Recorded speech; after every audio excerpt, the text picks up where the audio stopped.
So last night, I went with my lovely wife. There's this movie she's been wanting to see that everybody's been watching called Obsession.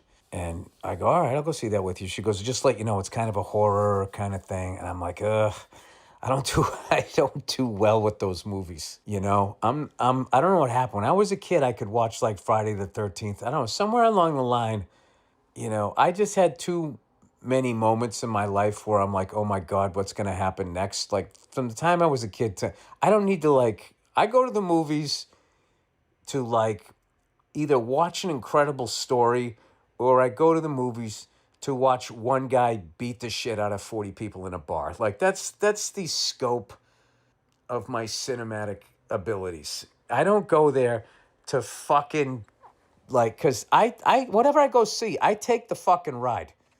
Like I understand what this is, So if I'm going to see a horror movie, it's going to scare the shit out of me because I'm not going to remind myself that I'm just watching a movie.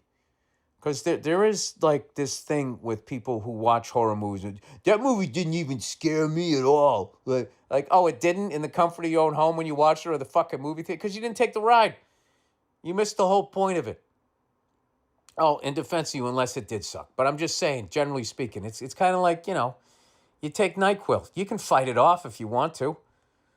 But if you take the ride, you wake up the next day like, what the fuck happened? She tells me, she goes, I don't know how bad it is or whatever. So I go to see this movie, and it was fucking amazing.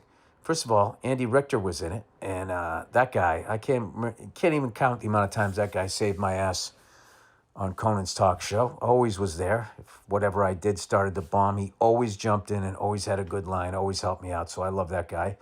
And then there was all of these new actors that kids I had never seen.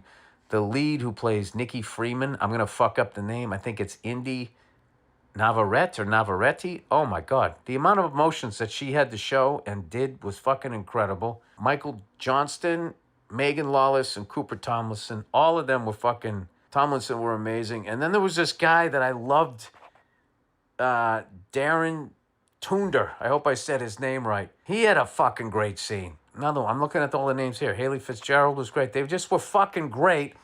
And it was one of those movies where you talk about it afterward. You try to figure out what's going on. It definitely, what gets me going in those fucking movies, other than this scary thing, is I fucking hate when the characters do something that I wouldn't do. It's like, you're out of there. Why would you go back? Just get in your car and fucking drive away. And I get the reason why it doesn't, because that would be the end of the fucking movie.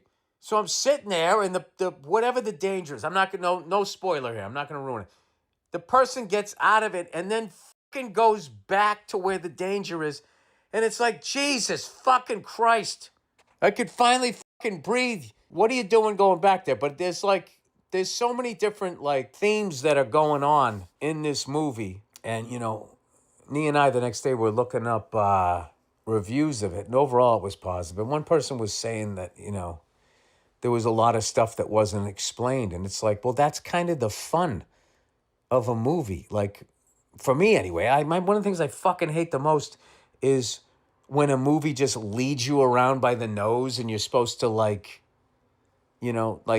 they're trying to lead you to this conclusion that they want you to have. I remember that a long time ago. It was like this movie about I forget the name of it, but it was a movie about Monster. That Charlize Theron movie. And it was great. The performances were great. It was everything was fucking great. But I just felt the way that they were doing it was they were arguing her defense in the movie.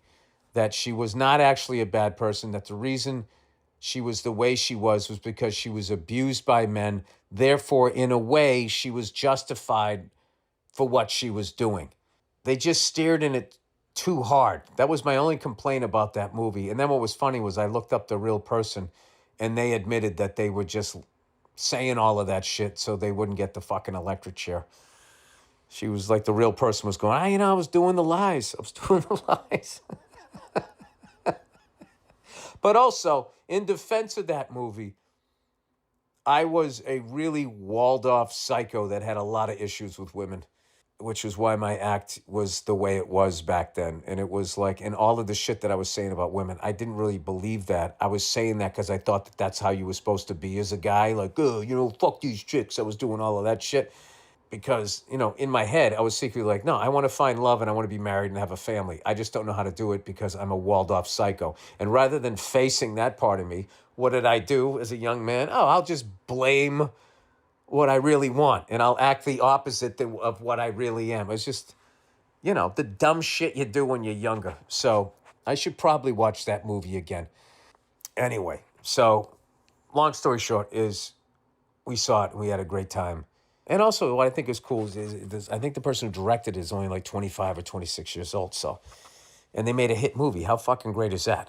You know, it's going to keep going. The torch has been passed. There's another, great young director out there that's going to make great movies for young people. The way it happened when I was a kid, which I love. As an old person, you're like, good, there's still a few things left that we used to do or that, I think is cool and people are still going to want to go do it. So that's fucking all right. And it's also great that, it didn't cost a lot of money and it made a ton of money. That helps everybody in the business that I'm in. So there you go. There you go.